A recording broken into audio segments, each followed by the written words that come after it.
Hi all, earnest അക്കാഡമിയുടെ മറ്റൊരു വീഡിയോയിലേക്ക് സ്വാഗതം. ഇന്ന് നമ്മൾ വന്നിരിക്കുന്നത് കേരളത്തിലെ വ്യത്യസ്തങ്ങളായിട്ടുള്ള വൊക്കേഷണൽ ഹയർ സെക്കൻഡറി സ്കൂളുകളിലേക്ക് ഉള്ള നോൺ ടെക്നിക്കൽ അധ്യാപകന്റെ വേക്കൻസി റിപ്പോർട്ട് ചെയ്തിട്ടുണ്ട്. ഇത് കെമിസ്ട്രിയിലാണ് വന്നിരിക്കുന്നത്. അതായത് കെമിസ്ട്രിയിൽ ബിരുദാനന്തര ബിരുദമുള്ള സെറ്റ് യോഗ്യതയുള്ള ഉദ്യോഗാർത്ഥികൾക്കാണ് ഈ ഒരു പോസ്റ്റിലേക്ക് അപേക്ഷിക്കാൻ കഴിയുന്നത്. അപ്പോൾ ഇതിന്റെ വിശദമായ നോട്ടിഫിക്കേഷനാണ് നമ്മൾ ഈ വീഡിയോയിൽ ഡിസ്കസ് ചെയ്യാൻ പോകുന്നത്.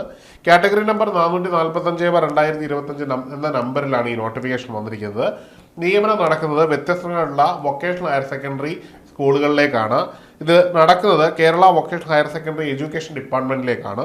നിങ്ങൾക്ക് സാലറി ആയിട്ട് വരുന്ന ഈ ഒരു പോസ്റ്റിന്റെ സാലറി എന്ന് പറയുന്നത് 45,600 തുടങ്ങി 95,600 അവസാനിക്കുന്ന അത്യാവശ്യം നല്ല സാലറി ഉള്ള വേക്കൻസിയാണ്.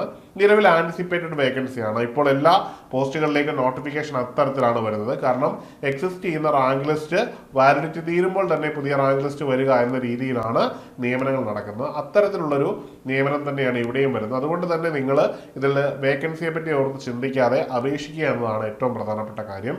ഇതിന് ഉറപ്പായിട്ടും വേക്കൻസി വരികയും നിയമനങ്ങൾ നടക്കുകയും ചെയ്യുമെന്ന കാര്യത്തിൽ സംശയമില്ല. ഇനിയും ഈ ഒരു പോസ്റ്റിലേക്ക് അപേക്ഷിക്കാനുള്ള പ്രായപരിധി എന്ന് പറഞ്ഞാൽ മാക്സിമം ഏജ് 40 വയസ്സാണ്, മിനിമം ഏജ് 23 വയസ്സുമാണ്. ഇത് ജനറൽ കാറ്റഗറിയുടെ അൺറിസർവ്ഡ് കാറ്റഗറിയുടെ പ്രായപരിധിയാണ്. OBC SC ST വിഭാഗങ്ങൾക്ക് പ്രായത്തിൽ മതിയായ ഇളവ് ലഭിക്കുന്നതാണ്.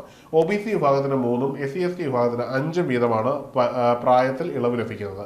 നിയമനം ഡയറക്റ്റ് എക്സാമിനേഷനിലൂടെ തന്നെയാണ്. നമുക്കറിയാം PSCയുടെ വൺ ടൈം രജിസ്ട്രേഷനിലൂടെയാണ് നമ്മളെല്ലാവരും അപേക്ഷിക്കേണ്ടത്. നിങ്ങളെല്ലാവരും രജിസ്റ്റർ ചെയ്ത് നിങ്ങളുടെ നിയമനങ്ങളും നിങ്ങളുടെ യോഗ്യതകളും കൃത്യമായി അപ്ഡേറ്റ് ചെയ്തിട്ടുണ്ടെങ്കിൽ നിങ്ങൾക്ക് തീർച്ചയായിട്ടും ഇതിൽ അപ്ലൈ ചെയ്യുവാനുള്ള യോഗ്യത വരികയും നിങ്ങൾക്ക് അപ്ലൈ ചെയ്യാൻ കഴിയുന്നതാണ്.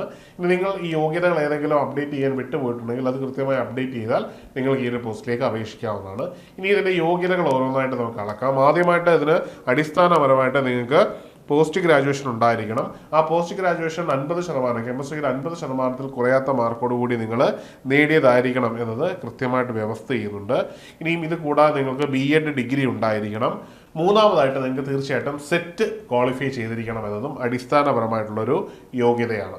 പിന്നീട് ഇവിടെ പറയുന്ന ഒരു അടിസ്ഥാനപരമായിട്ടുള്ള മറ്റൊരു കണ്ടീഷൻ ഉണ്ട്. BEd ഇല്ലാതെ തന്നെ നിങ്ങൾക്ക് നെറ്റ് ക്വാളിഫൈ ചെയ്തിട്ടുണ്ട്, PhD ഉണ്ട്, അല്ലെങ്കിൽ നിങ്ങൾക്ക് റിസർച്ച് ഫെലോഷിപ്പ് ഉണ്ട് എന്നുണ്ടെങ്കിലും നിങ്ങൾക്ക് ഈ ഒരു പോസ്റ്റിലേക്ക് അപ്ലൈ ചെയ്യാൻ പറ്റും.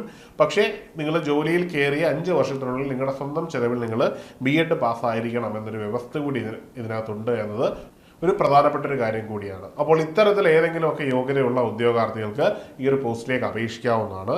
ഇനിയും ഈ ഒരു പോസ്റ്റുമായി ബന്ധപ്പെട്ടും ഈ ഒരു തസ്തികയുമായി ബന്ധപ്പെട്ടും നിങ്ങൾക്ക് എന്തെങ്കിലും സംശയമുണ്ടെങ്കിൽ ഇതിൽ തന്നിരിക്കുന്ന ഗൂഗിൾ ഫോം ഫില്ല് ചെയ്യാവുന്നതാണ്, അല്ലെങ്കിൽ ഇതിലെ നമ്പറിൽ കോൺടാക്ട് ചെയ്യാവുന്നതാണ്. അപ്പോൾ എല്ലാവർക്കും വിജയാശംസകൾ. മറ്റൊരു വീഡിയോയുമായി കാണാം. Good bye.